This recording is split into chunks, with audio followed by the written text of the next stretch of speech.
Hey, welcome back to American Truck Simulator.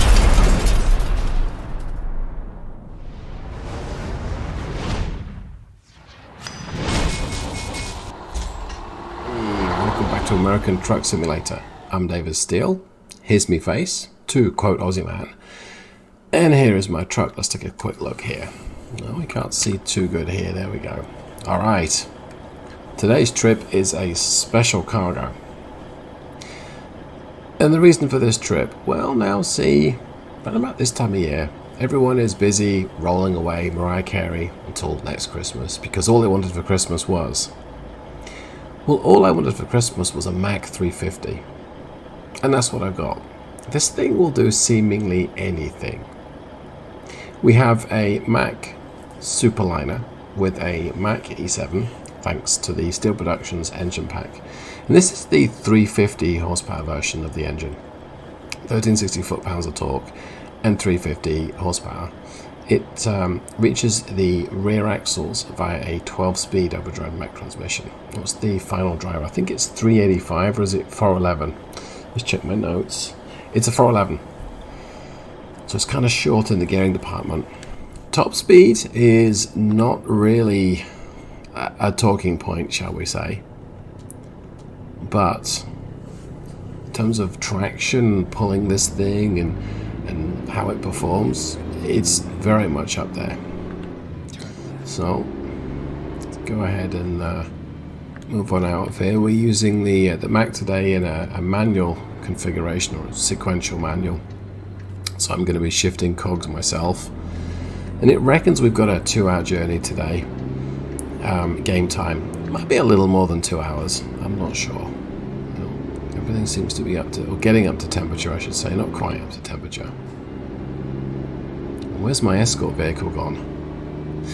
So we are moving today a turnkey house. This is £42,000. Let's take a look. Is it 42? £44,000. My bad. It's not exactly a heavy cargo. It's chonky though. I mean, it's chonky, and I better slow right down. I'm going to run into something. Okay, there we go. So downshift a couple of times, maybe. Okay.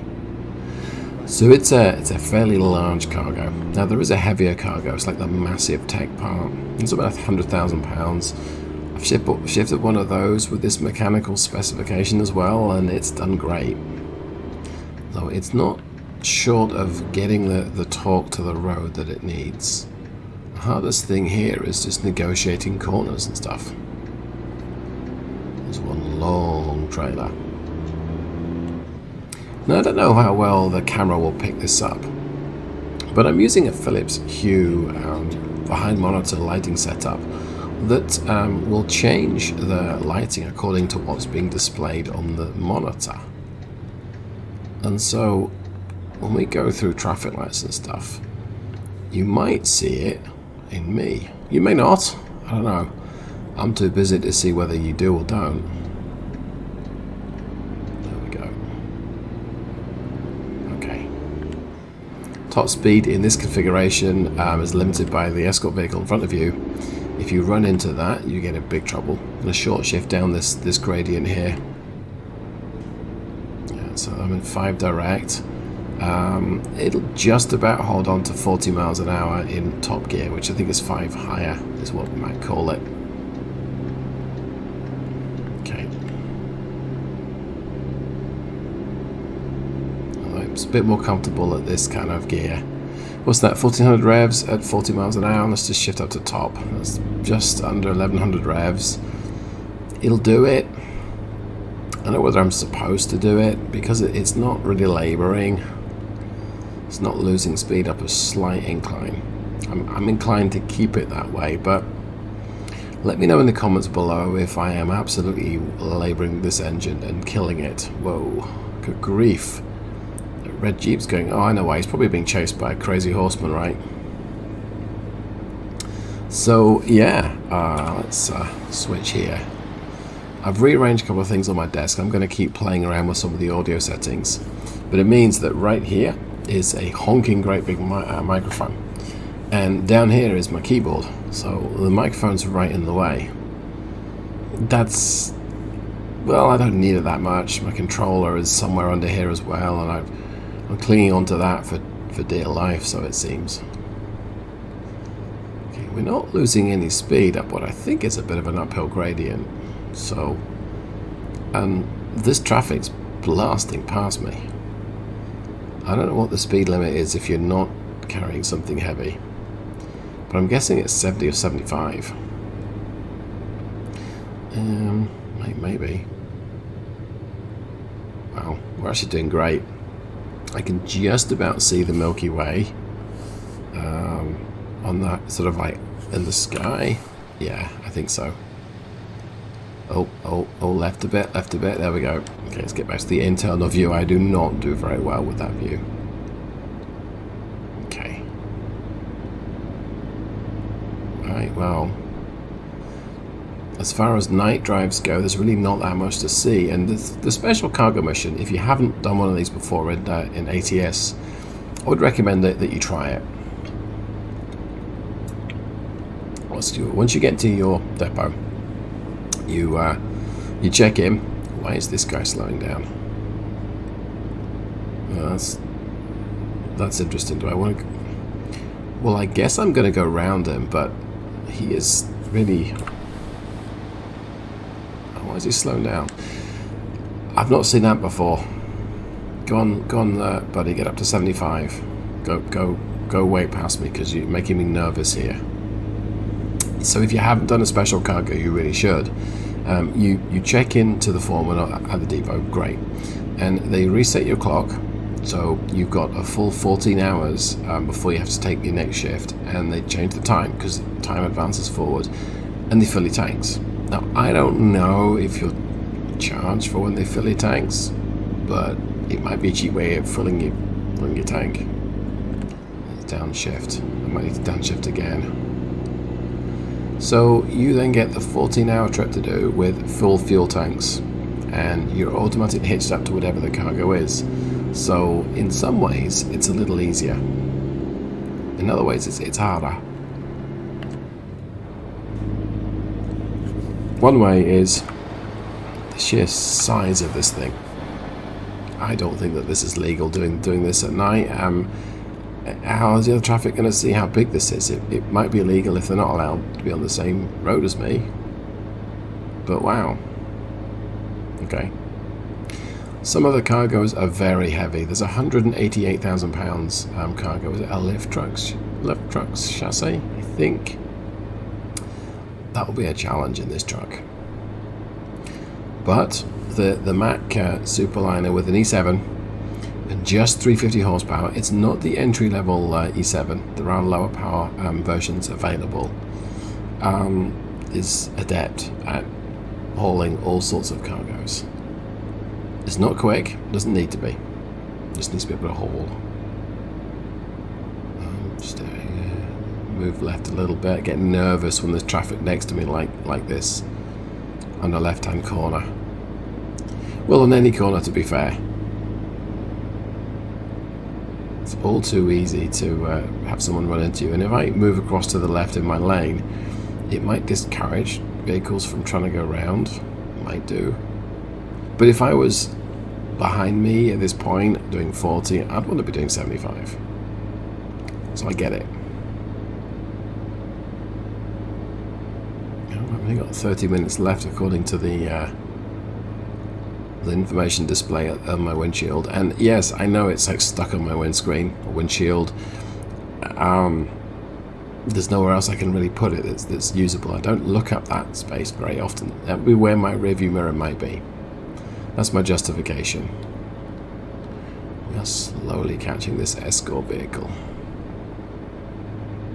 I think I'm going to be okay.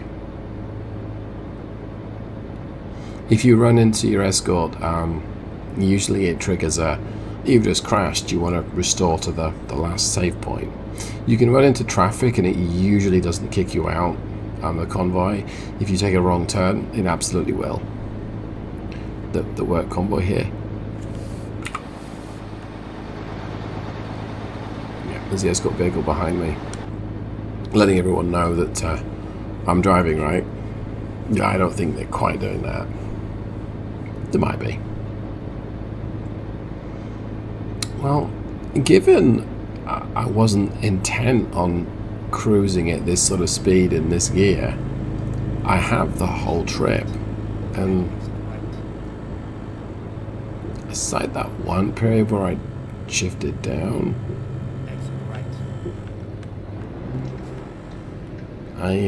it's done all right. Okay, not really used the engine brake much either. Now this might be interesting. How tight is this corner? Okay, I think he stopped traffic, which is nice.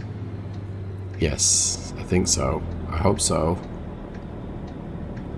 Okay, good, because I wouldn't fancy merging. Thank you, appreciate it. So the E7 revs to about 1800 RPM as a governor.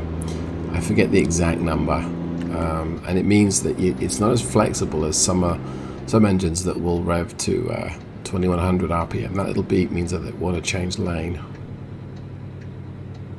Okay, you're going to change the lane as well? No. Okay. I like the fact the traffic has stopped. I could do with this more often sometimes. Shift. Okay. He's not... Oh, what's this car doing here on the left? Really? Okay.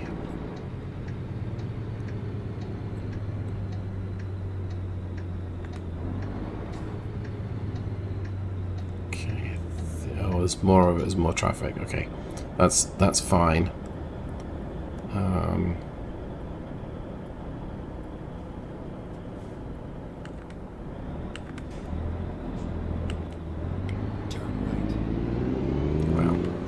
Bunch of gears there just to get things going again. Right, so I'm turning right, and I guess he is going to lead me to it. Okay, thank you, thank you.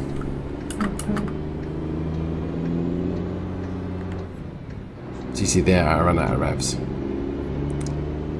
Okay. Oh, that was a little fast. I think that this barrier lifts. I'm sure it does. Please lift. I'm going to get my windows down. Okay, I guess it does lift. That's good. Go somewhere here on the left, it looks like.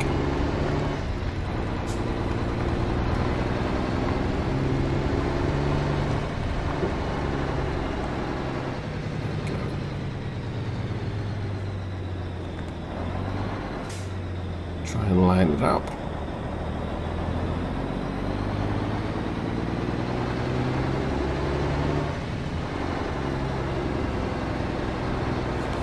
I think that we're pretty much lined up. Yeah, we are. Okay, let's get on the service brakes. Gonna get those windows up. We'll inch it forward. We'll inch it forward. There we go. Just a little bit more. Okay. Parking brake on. Check that everything is secure. Let's get my lights off. I will I'll shut it down. Alright, let's see how well we did. Special cargoes you don't tend to do particularly well, but 84 miles and 11 gallons. That's actually not bad. So 84 miles, what's it, 10.7 gallons? Yeah, 10.7. Well, that's actually pretty respectable. Almost 8 miles per gallon. It's not that heavy a cargo. A lot of the time I was at just over 1,000 RPM, so I probably caused a bit of premature engine wear, but we did it. All you need for Christmas is a Mack 350. Thanks ever so much for watching.